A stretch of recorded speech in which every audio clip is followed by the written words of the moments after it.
स्वतंत्र विचार बदले मन में मुख में, जहाँ न बाधक बने सबल विपुलों के सुख में, जहाँ सबको निज उन्नति के समान अवसर हो, शांति दायनी निशा हर्ष सूचक वासर हो, बस उसी स्वशासित देश में जागे ही जगदीश्वर हम, जागे ही जगदीश्वर। नमस्कार, प्रस्तुत हूँ आप सभी के समक्ष ओटीटी के सेवा प्रदाताओं को सूचना प्रसारण मंत्रालय के दायरे में लाना उचित है विषय के पुरजोर पक्ष में अपना पक्ष लेकर। महोदय, विषय पर कोई भी वाद विवाद करने से पूर्व मैं अपने प्रतिपक्षी साथियों के समक्ष ओटीटी के वास्तविक अर्थ को रखना चाहूंगी। ओटीटी का पूर्ण स्वरूप होता है ओवर द टॉप, अर्थात ऐसे प्लेटफॉर्म जो वीडियो के जरिए, इंटरनेट के जरिए वीडियो तथा मीडिया कंटेंट को उपलब्ध कराते हैं।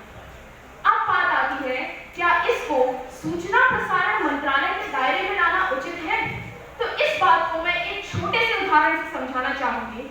हरियाणा का एक लड़का एक लड़की को मात्र इसलिए गोली मार देता है क्योंकि उस लड़की ने उसके प्रेम प्रस्ताव को स्वीकार नहीं किया। पूछताछ के दौरान पता चलता है उसने ये काम एक बहुत ही प्रसिद्ध ओटीटी प्लेटफॉर्म की बहुत ही प्रसिद्ध वेब सीरीज के मुख्य किरदार को करते हुए देखा। महोदय, इस उदाहरण को रखने का मेरा उद्देश्य मात्र यह है कि तथ्यों को ग्रहण करने की क्षमता व्यक्तिगत भिन्नताओं पर आधारित हो।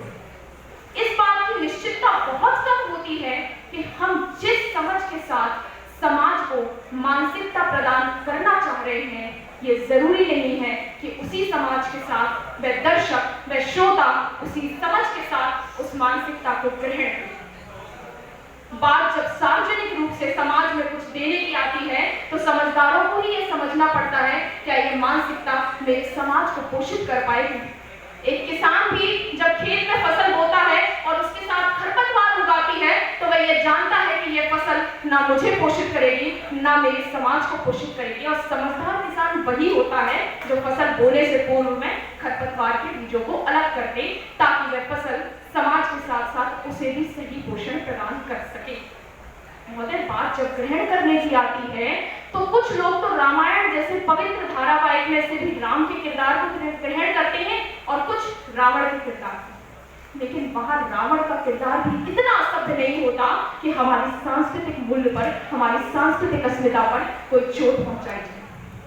कहने का उद्देश्य मात्र इतना है कि सही और गलत दोनों ही एक दूसरे के पूरक हैं, लेकिन बात सिर्फ इतनी है कि हमारी स्वतंत्रता उस शंकरता में ना बदल जाए। बस इसी बात की कमान सूचना प्रसारण मंत्रालय अपने हाथ में लेना चाहता है। और भारत एकमात्र इसमें ऐसा देश नहीं होगा जो अपनी सांस्कृतिक अस्मिता को बचाना चाहता है। अपितु जिन देशों ने ये महसूस किया कि ओटीटी का बेलगाम घोड़ा उनकी सांस्कृतिक अस्मिता को रौंद रहा है, उसने उस बेलगाम घोड़े पर लगाम कसी, जिनमें ब्रिटेन, ऑस्ट्रेलिया और सिंगापुर जैसे बड़े देश शामिल हैं। अपने प्रतिपक्षी साथियों की दलील पर मुझे पूर्वजों की एक कहावत याद आती है कि खाओ पियो छको मत, खेलो कूदो ठको मत, देखो भालो तको मत और बोलो चालो बको मत।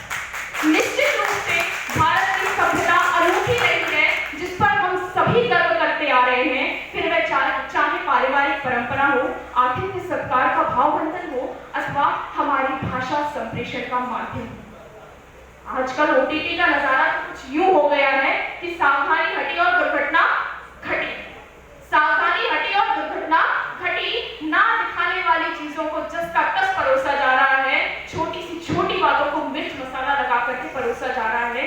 भाषा में अभद्रता, स्वभाव में आक्रामकता, दृश्यों में नग्नता हमारी भावी पीढ़ी के विचारों को कलुषित किए जा रही है। यहाँ आकर मेरे प्रतिपक्षी साथी ये दलील देकर जाते हैं कि अभिव्यक्ति की स्वतंत्रता हमारा मौलिक अधिकार है, तो मैं पूछना चाहूंगी उनसे कि स्वतंत्रता कैसी हो, क्या हो और क्यों हो? क्या इस चीज का भान हमें नहीं होना चाहिए?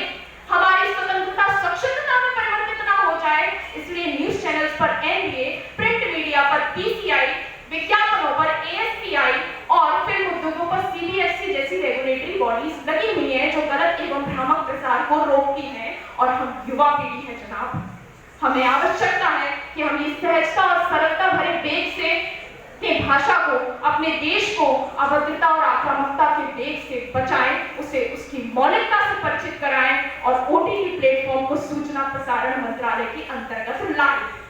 अंत में चंद पंक्तियों के माध्यम से अपनी बात को और स्पष्ट करते हुए वाणी को विराम दो। शांति के सारे मार्ग अवरुद्ध हैं। हर ओर बस एक युद्ध है, टीवी के चैनलों में, विज्ञापनों के पैनलों में, राजनीतिज्ञों के दलों में, विशेषज्ञों के बल में। काश कोई तो हमारी हसरतों को अमन का पैगाम दे। अब युद्ध नहीं, सिर्फ युद्ध विराम दे, सिर्फ युद्ध विराम दे। धन्यवाद।